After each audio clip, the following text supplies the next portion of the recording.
Entre Finanzas e Impuestos TV. Aprendizaje con entretenimiento. Muy buenos días, gracias por estar de nuevo con nosotros en su canal Entre Finanzas e Impuestos TV. En su programa Temperatura Política, ya saben, les recuerdo como cada programa, aquí en la parte de abajo van a tener todas nuestras redes sociales y el enlace a YouTube para que ustedes puedan suscribirse y seguir con nosotros todos los programas que les presentamos por aquí. El día de hoy vamos a tratar un tema muy interesante. Hace tan solo unos días, el Pleno de la Suprema Corte de Justicia de la Nación concluyó la discusión de la acción de inconstitucionalidad en la que se analizó el ya famoso Padrón Nacional de Usuarios de Telefonía Móvil, también conocido como PANAUT, y la controversia constitucional que se presentó con dicho asunto. Esta reforma legislativa desde el origen tuvo mucha controversia, la que dio nacimiento a este padrón fue muy controvertida, desde el primer momento hasta su difusión, etcétera. Entonces, para entender muy bien cómo funciona este tema, qué fue lo que estuvo tras bambalinas, qué hubo todo detrás, nos va a acompañar hoy una verdadera experta en temas legislativos y sobre todo en temas de transparencia, Berenice Frías. Quédense con nosotros.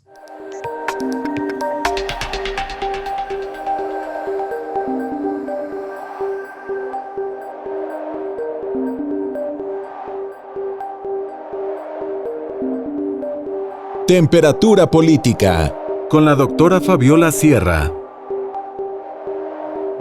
Gracias por estar de vuelta con nosotros aquí en Temperatura Política. Y antes de pasar a este tema que va a ser muy interesante el día de hoy, déjenme platicarles un poco sobre nuestra invitada de este día. Berenice Frías Beltrán es licenciada en Derecho por la Universidad Tecnológica de México y maestra en Derecho Procesal Constitucional por la Universidad Panamericana. Cabe mencionar que fue titulada con mención honorífica. Es experta en Derecho Parlamentario y Técnica Legislativa. Desempeñó varios encargos en la Dirección General de Estudios Legislativos de la Secretaría de Gobernación a lo largo de 12 años. Entre ellos, la Dirección de Estudios Jurídicos estuvo a su cargo. Durante su desempeño en la Secretaría de Gobernación, participó en la redacción de diversos proyectos que se convirtieron en leyes vigentes en el orden jurídico mexicano, entre las que destacan la reforma constitucional en materia de derechos humanos en el año 2011, la Ley General de Derechos de Niñas, Niños y Adolescentes, la Ley General de Víctimas, la Ley Federal de Transparencia y Acceso a la Información Pública Gubernamental de 2012, la Ley General de Archivos del 2020, la Ley de Consulta Popular, la Reforma Constitucional para prohibir el trabajo infantil, entre muchas otras. Además, nuestra invitada ha colaborado en la publicación de varias obras, como son, por nombrarles algunas, la agenda legislativa del presidente Felipe de Jesús Calderón Hinojosa, a la luz del Plan Nacional de Desarrollo 2007-2012.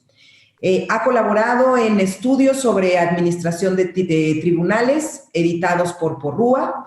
También colaboró en el control del poder constituyente, de la reforma constitucional y los tratados internacionales en México 2018. Berenice formó parte del Tribunal del Poder Judicial de la Federación en temas de transparencia, acceso a la información y protección de datos personales. Ahora se desempeña como consultor independiente en materia parlamentaria, derechos humanos, transparencia y acceso a la información. Bienvenida, Bere. Muchas gracias, Fabi. Qué gusto que estés con nosotros aquí en Temperatura Política. Yo estaba desde hace un tiempo ansiando trabajar contigo y encontramos un tema en el que vienes como anillo al dedo porque son tus dos temas específicos y yo creo que nos va a ayudar mucho a que nos ayudes a nuestro público a entender todo este tema que tiene que ver con este padrón del registro de la telefonía móvil, ¿no? Para verlos desde el punto de vista de la transparencia, los detalles, por qué la gente estuvo las organizaciones civiles tan al pendiente de ellos. Pero bueno, para no darle tantas vueltas, como dicen, vamos a darle por el principio. Bere, cuéntanos cómo surge esta idea, esta reforma de ley. Gracias, Fabi. En primer lugar, quisiera agradecerte el espacio para discutir esta reforma, como bien señalas, controversial desde su presentación hasta la reciente decisión de la Suprema Corte de Justicia donde nos invalida la reforma por completo de la Ley Federal de Telecomunicaciones y Radiodifusión, que se publicó el 16 de abril del 2021.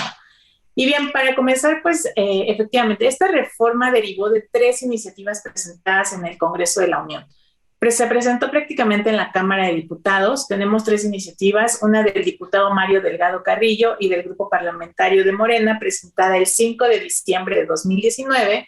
La segunda presentada por el diputado Manuel Gómez Ventura, también del Grupo Parlamentario de Morena, y la última presentada por el diputado Jorge Arturo Espadas Galván, del Grupo Parlamentario del PAN, presentada en abril del 2020. Y bueno, la intención de los legisladores de esta reforma se sustentó en el principio de seguridad pública, al intentar establecer o crear una medida para el combate a la delincuencia, en virtud de la creciente utilización de las líneas de telefonía móvil para cometer diversos ilícitos. Máxime la facilidad de obtener una SIM card de prepago sin ningún tipo de requisito en nuestro país, pues estas se encuentran disponibles tanto en tiendas de autoservicio como las propias compañías que nos ofrecen planes de renta. Muchas veces cuando renovamos nuestro celular o contratamos una nueva línea telefónica, pues nos regalan estos comúnmente conocidos chips, ¿no? A partir de la primera iniciativa... ¿Dónde van a parar? Así es, no sabemos hasta dónde va a parar. Muchas veces yo recuerdo que voy y por ahí tengo una cajita guardada con ya hasta 5 o 6 chips que seguramente estarán deshabilitados. Pero si yo tengo 5 chips y soy una persona, imagínate cuántos estarán rondando por ahí en nuestro país, ¿no? Así es. Y a partir de esta reforma, la iniciativa tuvo un proceso legislativo que duró 1 año, 4 meses. No fue una reforma legislativa como las que últimamente hemos estado viendo que son de aprobación express o rápida, ¿no? Porque era un tema que sin duda desde que se presentó las organizaciones de la sociedad civil, incluso el sector de telecomunicaciones se acercaron a la Cámara de Diputados para advertir los agravios que se podían configurar con este registro, ¿no? El padrón que se llamó Padrón Nacional de Usuarios de Telefonía Móvil, y cómo se podrían vulnerar los derechos humanos de las personas al crear los requisitos que estaban poniendo la autoridad para conformar esta base de datos y que los vamos a comentar, porque se establece en el decreto, se establecía, ya que ya no es nuestra norma jurídica, ya fue expulsada, se establecía que este padrón se iba a conformar tanto por el nombre de usuario, nuestra nacionalidad, nuestro número de identificación oficial, el CURP, nuestro domicilio y lo más sensible, los datos biométricos, ¿no? ¿Y por qué los datos biométricos? Porque, a ver, nosotros sabemos que son datos muy sensibles, son datos que no pueden estar sujetos al arbitrio de una autoridad, y lo vamos a comentar más adelante, Fabi. Sí, Bere, de verdad muy interesante, porque además también me imagino que nos darás un panorama al respecto. Esta reforma no fue nueva. Un gobierno anterior también hizo algo similar, también la discusión no fue sencilla. Esta discusión en ambas cámaras, a pesar de ser impulsadas por 2 de estas iniciativas que incluyeron en el dictamen del grupo parlamentario, digamos, del partido en el poder, su discusión no fue sencilla, eran otros tiempos, ¿verdad?, donde se escuchaba un poco más a la sociedad civil. Aún así no se pudo detener, pero vamos, si nos permites, Bere, a un breve corte, regresamos para seguir hablando del tema. Temperatura política. Continuamos.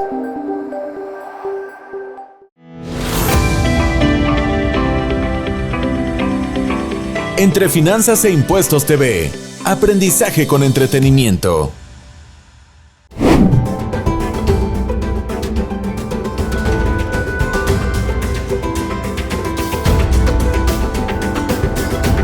La empresa es la clave.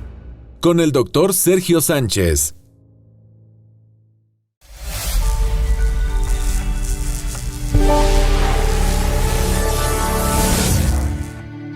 Entre Finanzas e Impuestos TV. Aprendizaje con entretenimiento. Con el gusto de saludarles, su amigo y asesor Sergio Sánchez los invita a que cada martes a las 11 de la mañana nos acompañen en su programa Entre Finanzas e Impuestos. Un programa creado para ustedes y en el canal también creado para ustedes Entre Finanzas e Impuestos TV. aprendizaje con entretenimiento. Los esperamos. Temperatura política. Regresamos. Gracias por estar de vuelta con nosotros aquí en este segundo segmento de Temperatura Política, donde nos acompaña Bere Frías, nuestra experta hoy en temas de transparencia y protección de datos. Estábamos hablando de justamente el proceso legislativo de cómo surgió esta nueva ley, y justo Bere, nos ibas a platicar cuáles son los problemas de esta reforma, el tema de los datos biométricos, si nos ayudas un poco a entender qué constituye o qué se consideran los datos biométricos. Claro, Fabi, muchas gracias. Mira, ¿por qué consideramos que fue tan controversial la creación de este Padrón Nacional de Usuarios de Telefonía Celular, ¿no? Y aquí está el punto sensible o álgido de esta reforma, pues porque en primer lugar esta reforma no determinó qué datos biométricos recabaría la autoridad. Es decir, no había un catálogo de datos biométricos, sino que lo dejaba al arbitrio de la autoridad, ¿no? Además, establecía un tratamiento de esos datos biométricos distintos a los que prevé la ley pues especializada en la materia de datos personales, y carecía de elementos que otorgaran certeza jurídica y seguridad jurídica a los usuarios de que nuestros datos personales iban a ser resguardados correctamente por las autoridades. Y es que... Sí. Un segundo nada más para aclarar este punto. ¿Estos datos iban a estar en poder de los particulares, de las compañías de telecomunicaciones o de alguna autoridad? La reforma prevé que los datos los va a recabar las compañías que nos ofrecen el servicio de telefonía, pero iba a haber una coadyuvancia con las autoridades de seguridad y procuración de justicia para la investigación de los delitos. Sin embargo, esta es una de las grandes deficiencias que tenemos de este decreto, porque no establecían cuándo, ni cómo, ni en qué casos. Es decir, estaba al arbitrio de la autoridad, ¿no? Una de las grandes críticas es que no se señalaba que hubiera una autorización judicial para acceder a nuestros datos. Simplemente faltaba para que la autoridad dijera: quiero acceder a los datos de Berenice Frías, para que las compañías de telecomunicaciones compartieran mis datos personales. No había incluso un señalamiento de que yo hubiera sido investigada por algún delito. Es ahí donde está el riesgo de esta reforma, de no contener parámetros o límites hacia la actuación de las autoridades. ¿Vale? Claro, ahí viene donde se vuelven vulnerables los derechos humanos. Más allá del cuidado, es que una parte viene la parte de derechos humanos, donde puede ser vulnerados por la autoridad, y otra, la protección de tus datos personales. Al estar en manos de un particular, cualquiera puede llegar y hacer mal uso. Entonces, un tema que surgía como una demanda de seguridad, le da la vuelta. Sí, y es que cuántas veces cada uno de nosotros, Fabi, no recibimos llamadas telefónicas de servicios de bancarios que nos ofrecen incluso servicios telefónicos y ya tienen nuestros datos personales, por lo menos nuestro nombre y tal vez el CURP, ellos ya lo tienen en su poder, ¿no?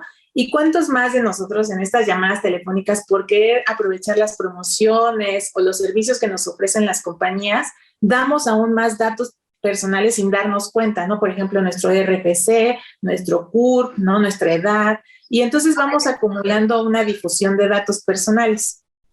No, a veces hasta nuestras cuentas bancarias, ¿no? Si se agarran a alguien desprevenido, a un adulto mayor, a alguien en un momento de estrés, le sacan hasta la risa. Sí, efectivamente, y no es por desconfiar, pero a ver, no sabemos quién está del otro lado de la llamada telefónica y si realmente pertenece a este servicio que nos está pidiendo nuestros datos personales. Por ejemplo, a ver, yo perdí una carpeta de datos personales justo esta semana y fui al juzgado cívico a levantar un acta de hechos del extravío, ¿no? Si hubiera sido un robo con violencia, pues habría que acudir al Ministerio Público a denunciar el robo de nuestros documentos. Muchas veces no le damos la importancia que merece, pero yo llevaba una carpeta con documentos para tramitar un préstamo, por ejemplo, ¿no? Y si alguien se encuentra esa carpeta, podría tramitar el préstamo totalmente con mis datos personales, ¿no? Entonces, es por ello la importancia de acudir a las autoridades si nos pasa esta situación, ¿no? ¿Cuántas veces también de nosotros ya no contestamos llamadas que no conocemos en nuestros celulares por no ser sujetos a un tipo de extorsión, ¿no? Hay veces que nos llaman a veces de 30 o 40 números distintos que ya uno vive con el temor de no contestar el teléfono si no es que lo tiene registrado, ¿no? Y ¿por qué? Porque también nos enteramos cada día que es más frecuente el robo de identidad, ¿no? ¿Cuántas veces ya escuchamos que a alguien le suplantó la identidad, que esa identidad la utilizaron para cometer algún delito en contra de la misma persona o de terceros, ¿no? Y es ahí la importancia. Entonces, Bere, perdóname que te interrumpa, ¿lo ve la sociedad civil, lo ven las ONGs, lo ven los particulares, lo ve el INAI, lo ve el mismo IFT, y entonces viene toda esta respuesta jurídica? Sí, ya una vez que el decreto se publicó, el primer mecanismo constitucional que se activó pues fue el amparo, ¿no? Como sabemos, el amparo es un medio de impugnación para ejercer cuando sentimos que nuestros derechos humanos son vulnerados. Hubo un juez que sí, el magistrado Gómez Fierro, que especializó en materia de competencia económica, radiodifusión, que otorgó amparos a la luz de que no constituía una condición necesaria que las instancias tuvieran tus datos biométricos para generar una mejor o una investigación de mayor calidad. Sin embargo, la constante fue que los tribunales colegiados empezaron a desechar este tipo de amparos por decir que la simple publicación del decreto no le causaba una afectación al particular en virtud de que el registro todavía no había sido creado, ¿no? Y bueno, como sabemos, el juicio de amparo pues solamente protege a quien lo promueve, a diferencia de las acciones de inconstitucionalidad y las controversias constitucionales de las que podemos también ahondar un poquito más y que son competencia de las autoridades o los sujetos legitimados por la Constitución, entre ellos el INAI, ¿no? La CNDH, la Fiscalía General de la República, el 33% de los legisladores, el Ejecutivo Federal, los partidos políticos. Ok, y entonces viene el IFT y viene el INAI y les dice, a ver, no, aquí les voy a promover una controversia constitucional porque esto sí de verdad tiene problemas. Sí, efectivamente. El primer mecanismo del que vamos a hablar es la acción de inconstitucionalidad, ¿no? El INAI presentó una acción de inconstitucionalidad y los legisladores federales también presentaron una acción de inconstitucionalidad. Entonces fueron dos, se acumularon dentro de la Suprema Corte de Justicia de la Nación y son las que se resolvieron el lunes. Para quienes no estén familiarizados con el tema de acciones y controversias, pues la acción de inconstitucionalidad es un juicio que se interpone ante la Suprema Corte de la Justicia de la Nación, en el que se va a revisar si una norma general, ya sea una ley o un tratado internacional, respeta lo que nuestra Constitución dice, ¿no? A diferencia de la controversia constitucional que se plantea por la invasión de competencias de las autoridades, querida Fabi. Y, digamos, la ventaja que tiene o la diferencia que existe contra el amparo, como bien mencionaste, es que el amparo solo protege a aquellos que lo promovieron y las controversias constitucionales ya nos dan una resolución final sobre un tema como fue este caso, ¿cierto? Sí, en este caso, por ejemplo, se aprobó por mayoría de 9 votos y la ley que regula las acciones de inconstitucionalidad establece el requisito de 8 para que la norma sea declarada inválida, ¿no? Entonces, al final, el lunes esta norma fue declarada inválida, ya no va a tener efectos jurídicos en nuestro orden jurídico nacional. Muy bien, Bere. Vamos a un corte comercial y ahorita regresamos para seguir justo en ese tema de la resolución de la Corte. Temperatura política. Continuamos. Hola, ¿qué tal? Mi nombre es Neftalí Martínez, soy consultor en gestión estratégica y quiero invitarlos a acompañarnos todos los miércoles a las 5 de la tarde a través de su canal Entre Finanzas e Impuestos TV. Nuestro programa será Cultura Empresarial, a través de la comunidad croadora, donde solo entre todos lo podemos todo. Quiero invitarlos a platicar con nosotros acerca de modelos de negocio, acerca de pensamiento estratégico, de orientación a resultados y de una cultura empresarial de mejora continua, con lo que se pueda hasta que se pueda. El negocio de ser negocio. Creo que a todos nos interesa llegar a este esquema en el cual pasamos del sobrevivir al supervivir. No se lo pierdan. Cultura empresarial, cultura emprendedora a través de Entre Finanzas e Impuestos TV, todos los miércoles a las 5 de la tarde. Mi nombre es Neftalí Martínez y será un placer platicar con ustedes acerca de el negocio de ser negocio.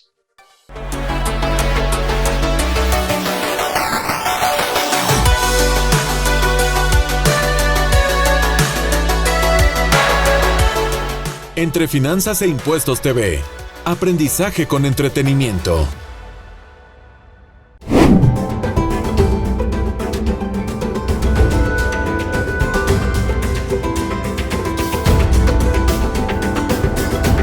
La empresa es la clave.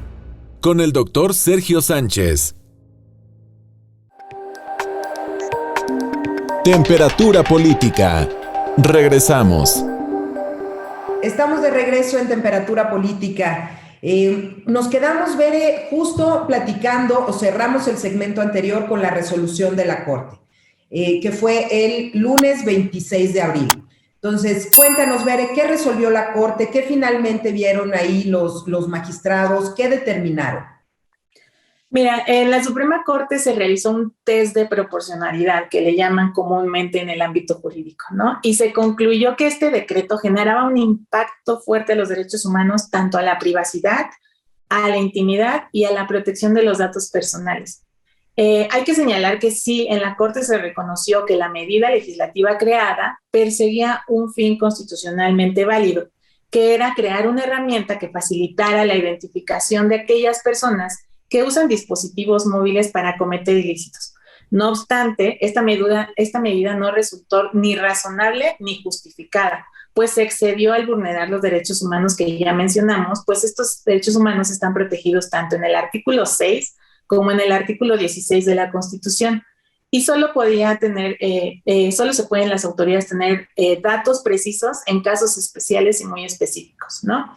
Por ejemplo, en la norma vigente tenemos disposiciones que ya regulan lo que intentaba hacer este Registro Nacional de Usuarios de Telefonía. Tanto la Ley Federal de Telecomunicaciones como el Código Nacional de Procedimientos Penales establecen ya esta colaboración del servicio de telefonía con las autoridades para casos específicos. Y en estos casos, pues la autoridad tiene que señalar el delito que está investigando, la probable persona responsable del delito, y las circunstancias por las que requiere acceder a nuestra información, ¿no? Se necesita de como decíamos, una autorización judicial, lo que reduce el mal uso o el uso arbitrario de nuestros datos personales, ¿no? Sin embargo, en el decreto que estamos analizando, pues todas estas cosas no se preveían y es donde estaba el tema, ¿no? Todo esto, dime, ¿sí? Yo quiero retomar justamente esto que mencionaste, que dijo la Corte, que el fin que perseguían era constitucionalmente válido. Si esto lo damos como un hecho, si lo aceptamos, ¿tú crees que existiría una forma de compaginar, de encontrar, que caminen juntos los temas de seguridad y los temas de protección de datos personales en un país sobre todo como el nuestro, ¿eh? Sí, claro, mira, es un tema de interpretación, ¿no? Siempre la seguridad pública va a ser un fin constitucionalmente válido, ¿no? Y tanto el resguardo de derechos humanos, pues es también en un Estado democrático la principal función de las autoridades. Es por ello que cuando generamos normativa tenemos que establecer específicamente los parámetros y delimitar bien la actuación de las autoridades para que no vaya a haber una vulneración de nuestros derechos humanos, ¿no? Como tú comentaste hace unos minutos, este registro ya tuvo un antecedente. No sé si recuerdas el Registro Nacional de Usuarios de Telefonía Móvil, que fue destruido en el 2012. ¿Y por qué fue destruido? Porque el Instituto Federal de Telecomunicaciones y las empresas recabaron 98 millones de usuarios, en los que recabaron su nombre, su CURP, su número de identidad, su fecha de nacimiento. Y como bien sabes, pues nos enteramos que estas bases de datos, pues lamentablemente fueron vendidas en el mercado negro y se creó una vulneración, ¿no? Ya éramos objeto de extorsiones, de secuestros, de suplantación de identidad.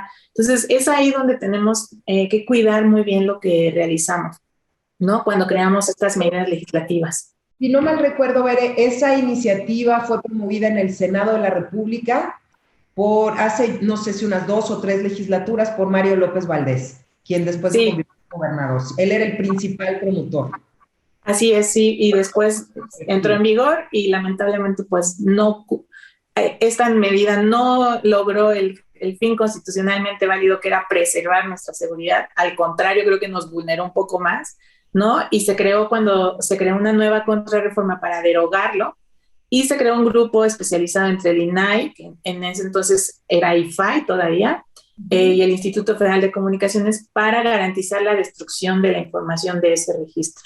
Esa que tenían, que sabrá Dios a dónde habrá, como tú dices, dónde habrá parado y cuántos no fueron víctima de la venta ilegal de este padrón. Bere, lo dijiste de una forma súper clara en el tema de delimitar la actuación de las autoridades.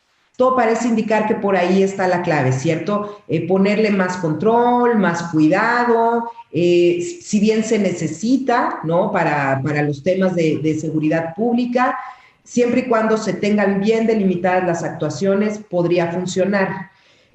¿Cuál sería un futuro entonces para acciones similares a estas? Pues en un futuro tenemos que tener en cuenta que, bueno, cada vez las comunicaciones, incluso después de la pandemia, sabemos que ya son parte fundamental de nosotros, ¿no? Hubo un adelanto de probablemente de 10 años luz con la pandemia y tenemos que adecuarnos a las nuevas realidades. Incluso tenemos países que ya se están adelantando a la inteligencia artificial y están regulando la protección de datos personales hasta allá, porque, bueno, ya no van a depender de una persona física, sino ya van a depender la custodia y el resguardo de datos personales de las propias máquinas. Entonces, vamos hacia un futuro. En México todavía nos falta un poquito por desarrollar. Tenemos un buen referente en Europa, por ejemplo, en España. El tema de protección de datos personales ha sido desarrollado ampliamente. Tienen una agencia española de protección de datos personales que ha desarrollado ya extensa legislación en la materia y que valdría la pena revisar, ¿no? Continuamente se hacen campañas sobre brechas de seguridad. Por ejemplo, ahí cuando hay una brecha de seguridad, es decir, que hay una pérdida, un extravío, una alteración de un dato personal, se tiene que notificar a esta agencia en 72 horas y se tiene que notificar al titular del dato personal, porque como sabemos esto puede causar discriminación, puede causar riesgo a su patrimonio, a su actividad financiera, incluso a su reputación, ¿no? Porque los datos personales son tan íntimos que hasta ahí nos puede generar un perjuicio a las personas. Entiendo, Bere, ya que mencionaste España, España fue la inspiración para México para hacer las leyes de accesos a datos personales, ¿cierto? ¿O estoy mal recordando? No, sí, es un referente tanto de transparencia como de datos personales y te digo que tienen una regulación muy específica. De hecho, si entran al portal de la agencia española, tienen ya hasta mecanismos para que tú como empresa o emprendedor veas cómo tus procesos pueden o no vulnerar datos personales. Es un paso que todos tenemos que dar. Si en México nos falta todavía un largo camino por recorrer. Pero bueno, las resoluciones como la de la Corte nos acercan un poquito más a una correcta regulación y acercarnos al ideal, por ejemplo, España, ¿no? De lo que ha desarrollado y de muchos otros países que también son referencia. De acuerdo, Bere. Antes de cerrar, nada más recordarle al público que esta resolución de la Corte ya hace que esta no sea una ley vigente y por lo tanto ya no tenemos que proporcionar estos datos a las compañías telefónicas. Así es. Perfecto. Ya nadie proporciona sus datos personales. Personales. Bere, te agradezco muchísimo, agradezco mucho que hayas estado acompañándonos en Temperatura Política, de verdad un agasajo platicar contigo. Te esperamos nuevamente por aquí, esta es tu casa y a todo nuestro auditorio los esperamos nuevamente por aquí la próxima semana. Muchas gracias, Fabi. Gracias por este espacio que permite a la ciudadanía contar con mayor información sobre la protección de sus datos personales. Muchas gracias, buenos días.